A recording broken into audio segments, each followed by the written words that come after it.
কাজ নেই গ্রামে, এদিকে জর্জরিত দেনায় 2 পয়সা বেশি রোজগার ঘর গেরস্থালে মেরামতের জন্য পাড়ি দিয়েছিলেন বনগাঁর পরিযায়ী শ্রমিক কৃষ্ণপদ হালদার।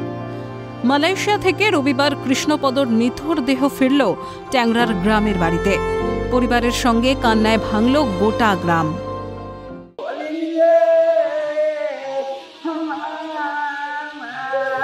দিন আদায় রয়েছে, বাচ্চা দুটো রয়েছে। আমি বলছি, আমি যে কত বলি তো ঠাকুর, আমি যেন তো ফিরে যেন আমি চলে যেতে পারি। আমার কিনবা তো মারার বয়স হয়নি বাবা, আমার কিনবা তো এখন মারার বয়স হয়নি। ওই তো বউ, ওই দুটো বাচ্চা। পরিবার সূত্রে খবর, পাম বাগানে কাজ নিয়ে মাস দেড়েক আগে মালয়েশিয়া গিয়েছিলেন কৃষ্ণপদ। চলতি মাসের 22 তারিখ মৃত্যু সংবাদ এসে পৌঁছয় বাড়িতে। জানা যায় হৃদরোগে আক্রান্ত হয়ে মাত্র 42 বছর বয়সে মৃত্যু। ও মালয়েশিয়ায় কাজে গিয়েছিল। 22 তারিখ সকাল 9:30 পৌনে 10টার সময় আমাদের কাছে ফোন আসে, দাদা খুব অসুস্থ। এমতো অবস্থায় আমরা জিজ্ঞাসা করি, দাদা অসুস্থ কী হয়েছে? ওরা আমাদেরকে বলে দাদা আর নেই, মারা গেছে। বাড়িতে স্ত্রী এবং 2 ছেলে রয়েছে।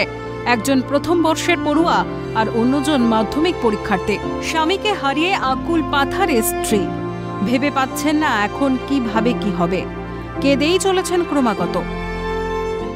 1 মাস 21 দিন না 22 দিনের মতন কাজ করার পরে এই খবর। তারপরে আমি কিছু বলতে পারবো না।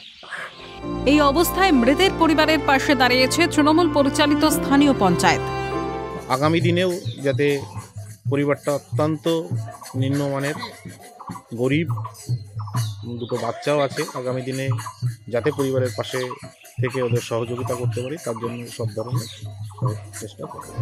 বিদেশে কাজে গিয়ে পরিযায়ী শ্রমিকের মৃত্যুর ঘটনায় রাজ্যের কর্মসংস্থানের অবস্থা নিয়ে সুর চড়িয়েছে বিজেপি। বলি, আজকে যদি পশ্চিমবঙ্গে কাজ থাকতো তাহলে মানুষ এইভাবে বাইরের রাজ্যে বা ভিন দেশে গিয়ে মৃত্যু হতো না এবং পরিবারগুলো আজকে অনাথ হয়ে যেত না। এর জন্য দায়ী পুরো বাংলার মুখ্যমন্ত্রী। কারণ পশ্চিমবঙ্গে যদি আজকে কর্মসংস্থান থাকতো তাহলে আজকে বাংলার মানুষকে বাইরে কাজে যেতে হতো না। এমন ঘটনায় কর্মসংস্থানের পরিস্থিতি নিয়ে যে প্রশ্ন উঠবে তা বলাই বাহুল্য।